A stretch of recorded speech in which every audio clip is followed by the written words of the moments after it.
Hey y'all, I'm Brooke Hoover, a Louisiana native, actor, writer, and comedian.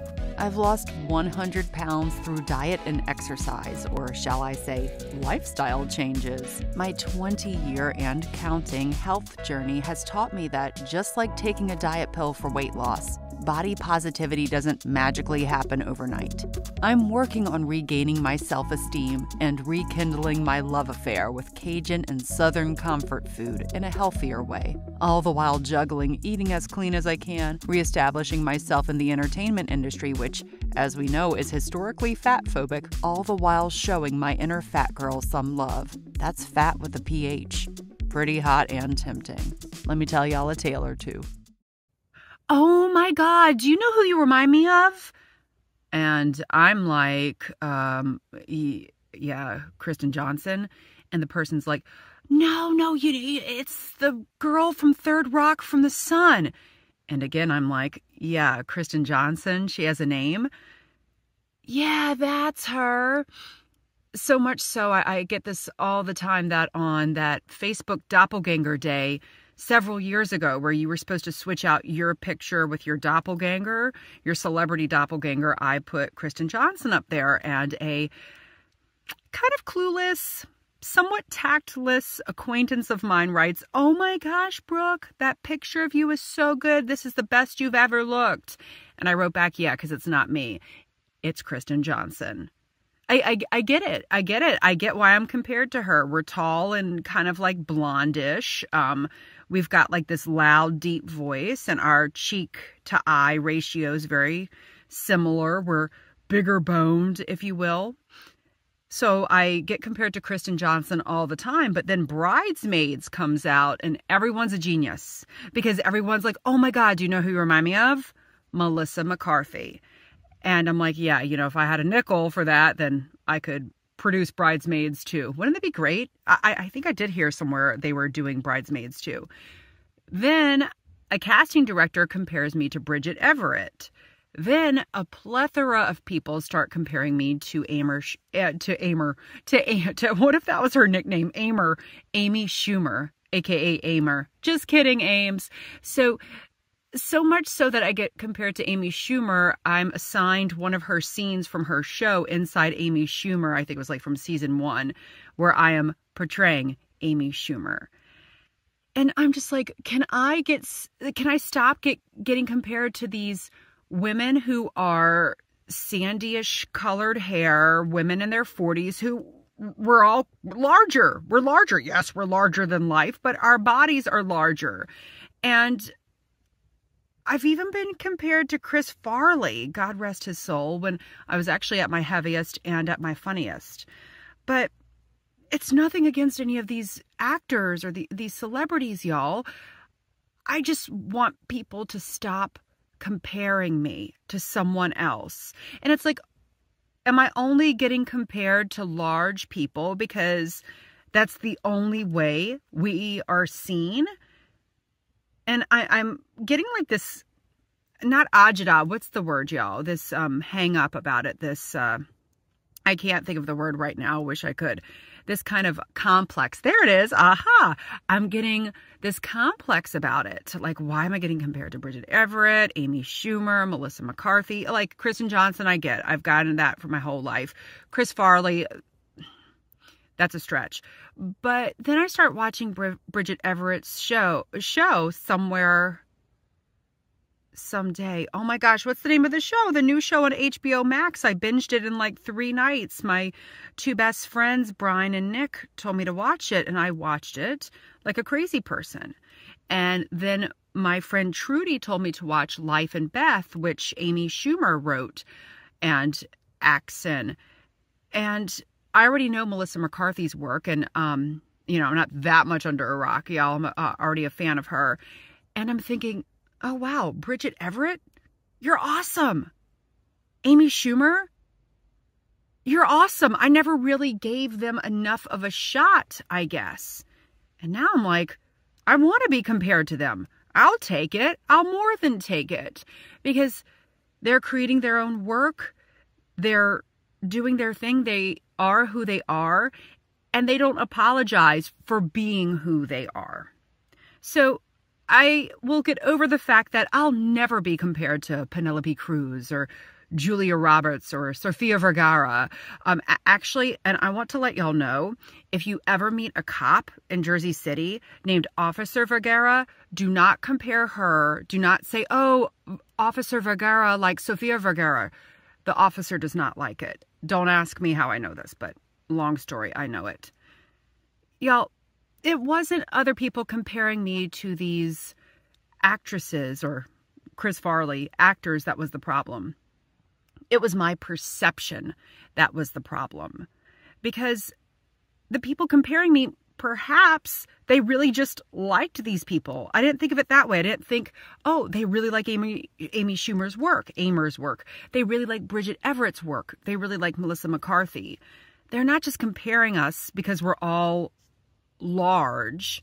They're not just picking, oh, you're big, let me compare you to another big person I might know.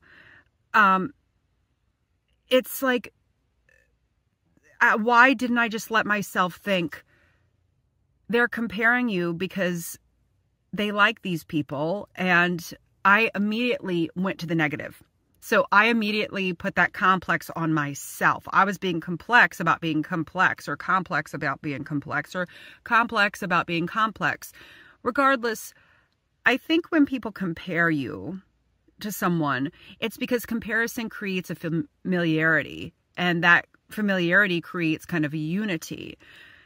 I never quite minded when people would compare me to a family member, like, oh, you remind me of my cousin, because that means I'm relatable. That means I am like, okay, she can be any woman USA, so we're going to cast her as any woman USA in said film.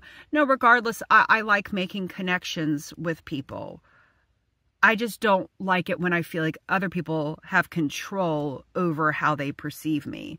But you know what? That's something I can't change, right?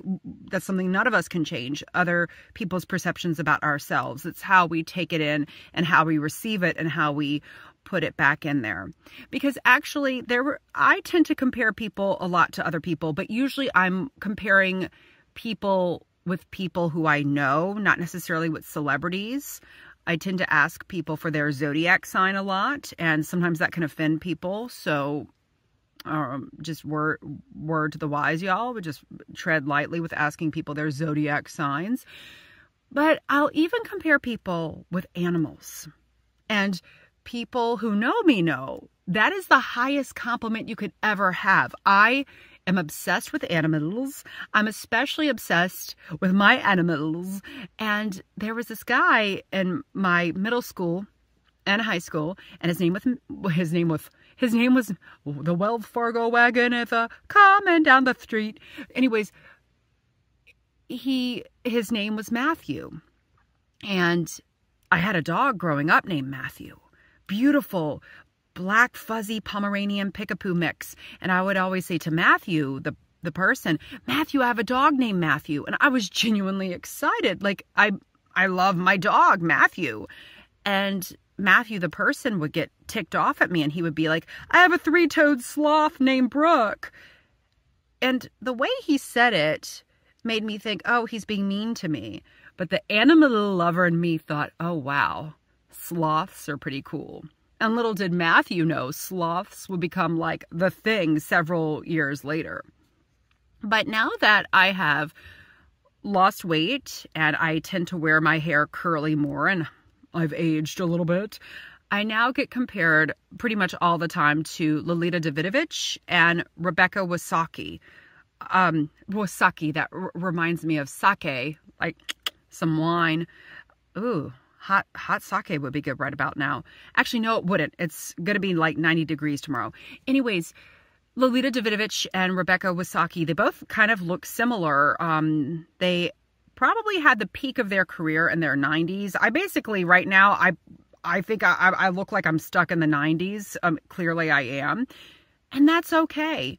But the casting director who compared me to Rebecca Wasaki, you could tell, like, the casting director, he didn't really love me that much. He is an LA-based casting director, and New York-based casting directors tend to prefer me. I guess I'm not the cup of tea or the cup of matcha or the cup of green juice for many LA people, because when he compares me to Rebecca Wasaki, he's like, yeah, you know, she was in Devious Maids. Yeah, her. Yeah, she's had a good career. Kind of like he was almost apologizing. And I'm thinking, hey, you're not comparing me to somebody who's, you know, a heavier set person. I'll take it as a compliment. And then again, I kicked my own self in the butt. I mean, not in front of anybody, but in my own head, saying, Brooke, you are here to speak about being comfortable with your size, being comfortable with your looks, being comfortable with whoever you are, whatever you are right now in this moment. How dare you take a compliment when he's kind of giving you a backhanded compliment, and you're just taking the compliment because he's not comparing you to somebody who's bigger. Regardless, compare me to who you want to compare me to. I mean, even if it's Jabba the Hutt, I have been compared to Jabba the Hutt before. Jabba the Hutt is pretty funny, even though I'm not a Star Trek. Don't kill me, people. Star Trek. Jabba the Hutt, Star Wars. I'll take it. Because, again, beauty is in the eye of the beholder. Comparison is the form of connection. And it's all about our own perception. I think one day the goal is that I will just be compared to myself. Thanks so much for listening, y'all. It is my hope to inspire, uplift, and entertain you with this Who's Dat Fat Girl podcast. So, if you're hungry for more, you can book me to speak or perform my solo show that inspired this podcast, Fat Girl Costumes, written by yours truly and directed by Brian Lady at your virtual or in-person event.